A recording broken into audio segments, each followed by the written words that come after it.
Each phase brings a whole different set of highlights, of benefits, of results if you know how to work with it. These are the 4 phases of a ketogenic diet and the macronutrient ratios to follow with it.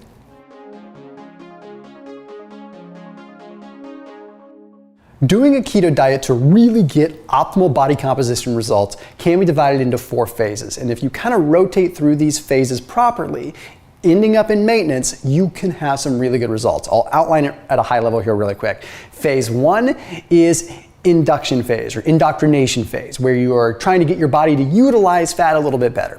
Phase 2 is really where you start to see a lot of the aggressive weight loss. So there's some macronutrient shifts we make there.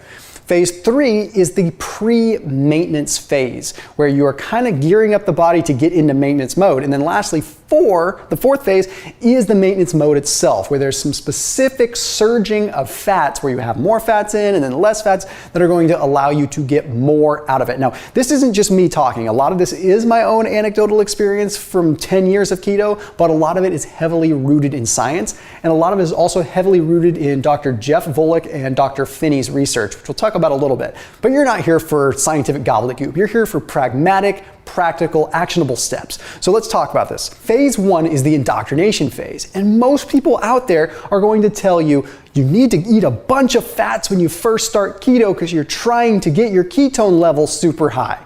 Well, there's one big problem with that. You do not have the enzymes or just the portfolio of things to break down that many fats yet. It's not going to end well. You're going to end up storing more and you're going to end up slowing down the results. You see, you need what are called ketolytic enzymes. Okay, these ketolytic enzymes are enzymes that help turn fat into ketones. And you don't have a lot of them yet when you first start. So what happens is you consume a bunch of fats and it's not going anywhere. You feel bogged down. It's one of the reasons why you might feel kind of run down when you first start. So what should it look like? Well, believe it or not, it should be lower fat in the beginning. I would recommend a macronutrient ratio about like this. I would say about 55% protein, 35% fat, and 10% carbs, mainly coming from fiber, and of that fiber, of which is soluble fiber for the most part. That seems really low on the fat side. Well, it kind of is, and I want you to do this for 4 weeks. But there's a bigger reason than just the enzymes and the ketolytic enzymes and stuff like that. It has to do with something super nerdy that's called PPAR alpha. Okay, now I'll save you the gory details on this, but PPAR alpha is like the beginning of all the successful stuff you want with keto. When PPAR alpha is activated, it activates more fat mobilization, meaning more fat gets moved around. It activates more thermic effect from that fat, more thermic effect in terms of your body temperature being elevated and burning calories. It activates more lipid transporters, the vehicles that actually bring the fat into the cell. But guess what? PPAR alpha only gets turned on when you are liberating your own fat out of the tissue into the bloodstream. It is a sensor. It senses when you're pulling fat from your tissue. If you have too much fat coming in from your diet, you are inhibiting that from happening. And therefore, you're not activating this important critical kickstart. So follow those macronutrients for the first 4 weeks, and it will make a big difference. That all the way trickles down to the quality of meat that you consume, not eating high fat cuts of meat, eating lower fat cuts of meat that are leaner, just for this time period so you can control it. I put a link down below for ButcherBox, which I talk about in my videos all the time. They're a supporter of this channel, but they are also super convenient because you can get grass-fed, grass-finished, high-quality meat delivered right to your doorstep.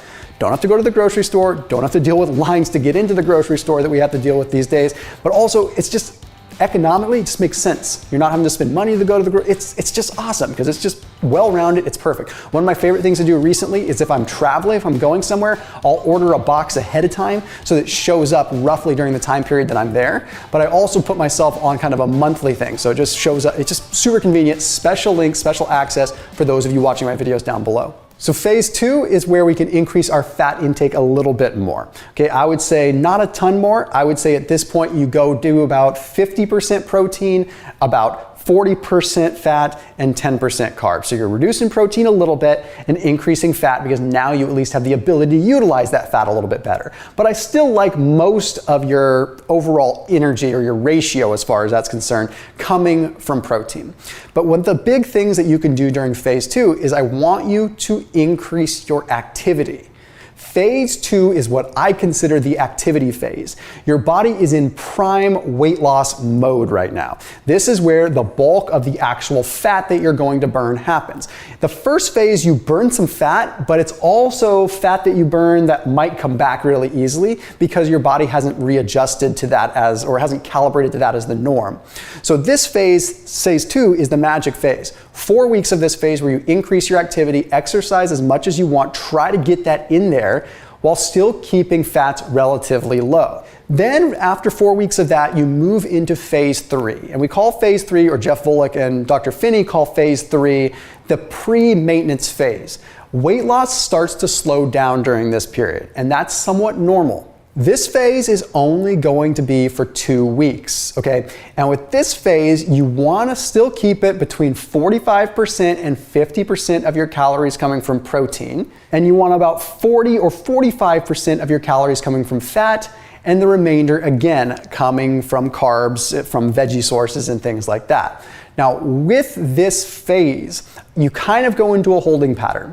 You're going to notice that your weight loss starts to slow down. You've been 8 weeks on the ketogenic diet, but what's happening is your body's getting somewhat fat adapted and you're getting efficient at utilizing fat as a fuel source, so your body's not having to use as much now, so it's not having to just accelerate the liberation of it because now it knows how to pump the brakes and give you exactly how much you need at a given time. But additionally, your caloric window, your deficit, it's kind of shrinking, right? Your body's adapting, it's understanding your metabolic rate might slow down to adjust for the calories you're consuming. So one of the things that I would recommend during this phase, this is the time where you can reduce your calories a little bit while still keeping the ratio the same. So the previous 2 phases, you probably aren't going to adjust the calories too much. The pre-maintenance phase is your last ditch effort to get that little bit of weight off and reduce calories. It can range again from 2 weeks all the way to 10 weeks if you still feel like you need to lose weight, because you can progressively reduce calories. So phase 1 and phase 2, just to recap, don't really do a lot of caloric deficit there. Implement the ketogenic diet in the ratios that I told you, but don't really start having a caloric deficit come in until pre-maintenance. Pre-maintenance goes on until you really reach your maintenance phase or the weight that you're happy with. But you can move into phase 4 if you're comfortable with your eating style, even if you need to lose more weight. So what I mean by that is phase 4 isn't just for maintaining weight. Phase 4 is for, this is where I plan to be for a long time. So maybe you've gotten into the groove, you don't have a whole lot of weight to lose, and you just want to stick with something that's sustainable. Phase 4 is where you are okay to drop down protein if you want to. Personally, I think keeping protein levels relatively high is highly beneficial. And that's simply because protein has powerful satiating effects. Just protein itself takes 20% of the calories in the protein just to digest the protein. So that's like you're getting a fifth of what you're eating essentially for free because your body has to be able to use a fifth of that energy just to metabolize it. But if you wanted to, this would be the point in time where you could reduce protein. Why? Because the ketones have such a leucine sparing effect. And what that means is your ketones will help keep muscle on you even if you don't have a ton of protein coming in. You're also highly adapted to using fats at this point. So the more fat that you consume, the more energy it will probably equate to. Whereas prior in phase 1 and 2, if you had a bunch of fat, it wouldn't necessarily equate to energy because your body wouldn't have the enzyme portfolio to convert it to energy. Now it does. There's a really interesting study that was published in the Journal of Clinical Endocrinology and Metabolism that found lean individuals that would go on a 5-day sort of splurge of having high amounts of fat would ultimately end up increasing their PPAR alpha levels. Now remember PPAR alpha from phase 1? So what that means is if you need to sort of re-engage or reset and get those PPAR alpha levels up again, during this maintenance phase, you can do periods of 5-day high fat, low protein, and it kickstarts that process again. So what I would typically recommend is maybe every other week go down to like 40% macros coming from protein, 50% coming from fat, and 10% coming from carb. And you do that every other week or every 3 weeks, where you just dramatically increase your fats for a little bit and drop your protein, and that can kind of kickstart that PPAR alpha again. Now the fun thing is, it's been demonstrated to increase uncoupling protein. Okay, that means that it's going to, again, elevate that core body temperature. Uncoupling proteins are like the radiator heaters that you have in a college dorm room, right? Okay, old school heaters that they plug in and they dissipate energy from the electrical outlet as heat. Imagine that happening as far as fat's concerned. That's what's happening with uncoupling proteins. You have more of those, you have more radiators radiating heat, burning calories. That same study also indicated that it helps increase what's called pyruvate dehydrogenase. Okay, now that is something that's going to help you metabolize glucose. So let's say you have a cheat meal. Well, if you have more of this pyruvate dehydrogenase floating around or available, then that means when you do have a cheat meal, your body's going to be able to have better glucose tolerance and ultimately help you rebound a little bit better. So to recap, to give you everything just in the big, clear, easy picture. So phase 1, you're gonna have 55% protein, 35% fat, 10% carbs. Okay. Lower fat, higher protein, utilizing ButcherBox if you can. You're going to do that for 4 weeks. Then you move into the next 4 weeks, okay, where you're going to increase fat slightly and you're going to start exercising more aggressively. Get that exercise in during that 4-week period. Then the next pre-maintenance phase is going to range anywhere from 2 weeks to 10 weeks, sometimes even more, where you're going to implement a few changes and you're really trying to reduce calories, but really keeping the macronutrients about the same. And finally, phase 4 with the maintenance, where you find your maintenance calories, but every other week or every 3 weeks, you have this fat surging for 5 total days. Don't go crazy, just bump the fats up a little bit. So as always, keep it locked in here on my channel. See you tomorrow.